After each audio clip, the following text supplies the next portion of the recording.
Coucou tout le monde, alors bienvenue dans ce nouveau chapitre sur le tarot.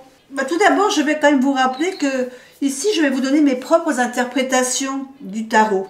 Donc, à vous de prendre ce qui vous intéresse, ce qui vous parle, et puis de compléter mes explications peut-être par des recherches personnelles, dans des livres, soit dans d'autres vidéos sur YouTube, pour approfondir vos connaissances, parce que ce que je vais vous dire n'est pas une liste exhaustive, évidemment, de l'interprétation de cette carte. Par contre, ce que je vous recommande, c'est de vous faire confiance,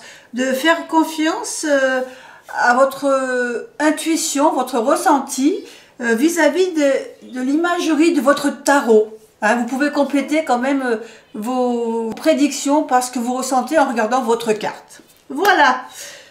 Ceci étant dit, on passe aujourd'hui à une nouvelle carte. Hello, aujourd'hui on parle de la roue de fortune. Alors cette carte n'est pas toujours facile à interpréter suivant nos tirages. Hein. Souvent on se pose beaucoup de questions. Donc la roue de fortune, elle a le numéro 10. Donc ce numéro 10, en fin de compte, ça nous annonce quoi? Le 10, c'est un changement de cycle. Dans le 9, avec l'ermite, on était une période d'accomplissement, hein, de recherche sur soi. Là, la roue de fortune nous dit qu'il y a un nouveau cycle qui s'amorce. Donc, il y a quelque chose qui va changer. Dans cette roue de fortune, on trouve plusieurs symboles. Évidemment, bien sûr, la roue qui représente la roue de la vie. Hein, c'est vraiment la roue qui annonce le changement de cycle, la roue qui tourne. On a souvent des sphinx aussi qui représentent un peu l'énigme, c'est-à-dire que on sait que quelque chose va changer. Voilà, on le sait, mais par contre, on ne connaît pas le but. Donc, ça va être une carte qui est neutre. C'est pas une carte ni positive ni négative. Elle va annoncer un changement et ce changement, on le saura avec la carte qui va suivre, en fin de compte. Hein, c'est la carte qui la suivra, qui nous annoncera dans quel sera ce changement, qu'est-ce qu'elle va toucher, ce changement. Souvent, dans cette roue, donc, on trouve une roue avec des symboles alchimiques. Ici, on voit qu'on peut lire plusieurs symboles, mais on peut lire également des lettres comme le T, le A, le R et le O.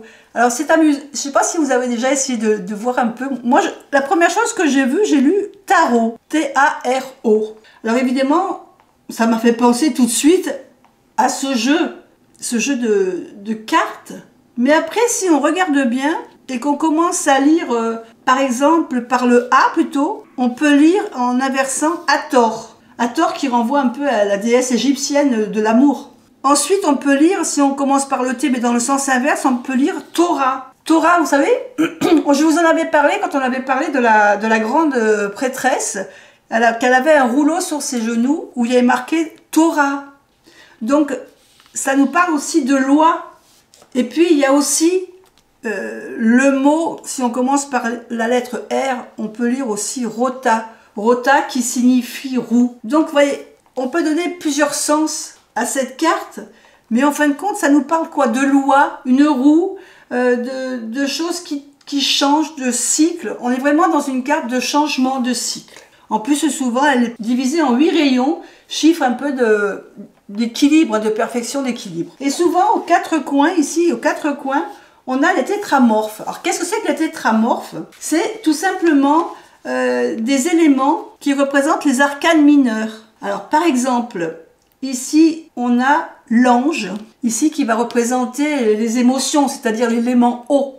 Ici, on a l'aigle, qui va représenter l'élément air, et qui, en fin de compte, représente l'intellect. En dessous, ici, on a le lion. Ici, le lion qui va représenter le désir, les désirs, nos envies, donc le côté feu. Et le taureau qui va représenter plutôt le côté terre, hein, le physique. Donc, si on regarde bien, ces éléments, d'ailleurs, on les retrouvera souvent dans la carte du monde. Ici, ils sont tous de la même couleur. Hein, ils ont pas encore de vraies couleurs parce que ils n'ont pas encore vécu tout ce qu'ils devaient vivre. Mais dans la carte du monde, vous verrez qu'ils seront réincarnés mais avec les mêmes choses en couleur. Donc si on regarde bien, en haut, On a tout ce qui est émotion, tout ce qui concerne la tête, les émotions, les ressentis, c'est quelque chose qui n'est pas forcément palpable. Hein, c'est quelque chose qu'on a à l'intérieur de soi, l'intellect et les émotions. Et par contre ici, dans tous nos désirs qu'on va réaliser, nos choses terrestres, voilà, tout ça c'est incarné dans la terre, c'est tout est en bas de la roue. Donc, et souvent, toutes les ailes, les nuages qu'on voit, ça va nous parler de changements, de circonstances qui font que la roue tourne et que il y a des changements dans le monde. Donc, sur d'autres cartes, voilà, comme par contre, dans le là ici, on voit cette personne en équilibre sur la roue. Ben, ça nous dit que voilà, la roue va tourner, parce qu'on ne sait pas dans quel sens, il y a plusieurs roues, donc celle-ci va tourner suivant comment vont tourner les autres, et c'est à elle de garder l'équilibre et de savoir un peu jongler un peu avec ce qui va se passer pour elle. Et ici, on a dans le tarot gaïen, on a la roue des saisons, qui représente assez bien aussi les changements de cycle. Au niveau des significations, bah, la roue tourne, ça veut dire que c'est le temps qui passe. Le temps qui passe, les choses qui changent et sur lesquelles on ne peut pas forcément agir. Ici, on le voit bien, hein, suivant comment va tourner la première roue ici, bah, ça va changer son équilibre à cette personne ici, mais pour l'instant, voilà, on ne sait pas encore comment ça va tourner. Donc, si vous avez un tirage, par exemple, pour votre foyer, on va vous annoncer peut-être un changement dans vos habitudes, hein.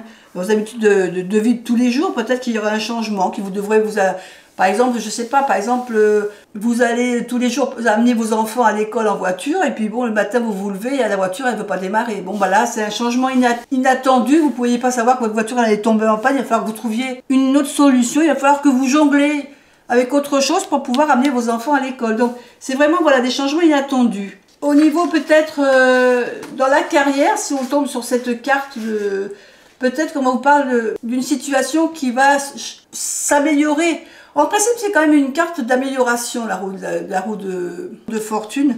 Elle annonce souvent quand même un changement pour quelque chose de mieux. Mais voilà, après, il va falloir s'adapter. Il y a un changement rapide et une adaptation rapide. Voilà, ce changement, il va être rapide, mais il va falloir s'adapter. On ne pourra pas faire autrement. Je veux dire, on n'a pas le choix, on n'aura pas le choix de dire, bah non, je veux pas. Donc, il faudra une carte d'adaptation à ce changement, à trouver un équilibre dans ce changement. Au niveau de l'astrologie, je dirais que c'est plutôt une carte qui va être liée à Jupiter, au Sagittaire également. C'est la carte des possibilités. Voilà. Elle nous annonce un changement inattendu auquel il va falloir s'adapter. Il y aura des possibilités, toujours à trouver une solution dans ce changement. Au niveau du cristal, on parle de lapis-lazuli ou de rhodochrosite. Elle est là pour nous aider à accepter ces changements, hein, pour les rendre positifs. Alors au niveau des mots-clés, on va parler évidemment de changement, de transformation, on va parler de chance, de destin, de destinée, le karma, l'imprévisible, les opportunités, les possibilités. Ça peut parler aussi, vivez peut-être des choses récurrentes dans le sens où des choses qui reviennent régulièrement. Vous pouvez aussi avoir des hauts et des bas, par exemple dans votre façon d'être. Des situations récurrentes qui reviennent régulièrement, que vous retrouvez dans votre vie régulièrement. Ça peut être le côté un peu négatif de cette carte. De mon côté, alors cette roue de fortune, pour moi c'est vraiment le temps qui passe, le temps qui passe, les choses qui changent, donc ça serait un peu lié un peu au cycle de la nature et auquel il faut s'adapter. Quand les joueurs en ce moment, je sais pas chez vous, mais ici le changement climatique, plus ça va dans cette région PACA, moins on a de saisons. Hein, des 4 saisons, on passe plutôt aux 2 saisons, je trouve, en ce moment. Où il fait beau, il fait très chaud, ou d'un coup on a l'hiver, on va avoir la pluie, donc on n'a plus vraiment les saisons qu'on avait avant, mais bon, on s'adapte, il faut faire avec, on n'a pas le choix. Donc c'est un peu ça, c'est pour moi la roue de la fortune. On peut aussi avoir, ça peut être la carte de nouvelles habitudes à prendre. C'est vraiment l'imprévu, et il faut lâcher prise sur ce qui nous arrive parce qu'on n'a pas la main dessus de toute manière. Donc c'est vrai que j'avais pensé aussi à faire ma carte après avec un moulin à eau. Je pensais que je me dis, oui, mais il n'y a pas forcément... Alors si le moulin à eau, il tourne que s'il y a de l'eau dans cette rivière ou dans le petit fleuve qui va être au bas de ce moulin. Donc la roue va tourner suivant le débit de l'eau. Après, j'avais pensé aussi à la roue de l'auto. Mais là, ce serait plutôt le hasard. Et non, je veux pas avoir le hasard. Donc je pense que la roue du loto, ça sera pas ma carte favorite. Et ensuite, eh ben, voyez, la roue des saisons. C'est vrai que cette roue de saison, j'aime bien cette roue de saison parce qu'elle parle de cycle, de changement. Des changements qui arrivent et sur lesquels on peut pas agir en fin de compte. Donc j'aime bien cette roue des saisons pour ma carte de la roue de fortune. Et maintenant, vous, si vous deviez représenter votre roue de saison, vous la représenteriez comment? Est-ce que ça serait une roue classique avec les éléments, les 4 éléments de chaque côté de la carte? Est-ce que ça serait une personne en équilibre qui jonglerait avec ce qui lui arrive, ou une roue de 4 saisons, ou bien une autre représentation? Peut-être que vous, de votre côté, vous avez autre chose à proposer. Donc, je serais contente de le voir en commentaire. Allez, je vous fais des bisous et je vous dis à bientôt pour une autre vidéo. Bye bye.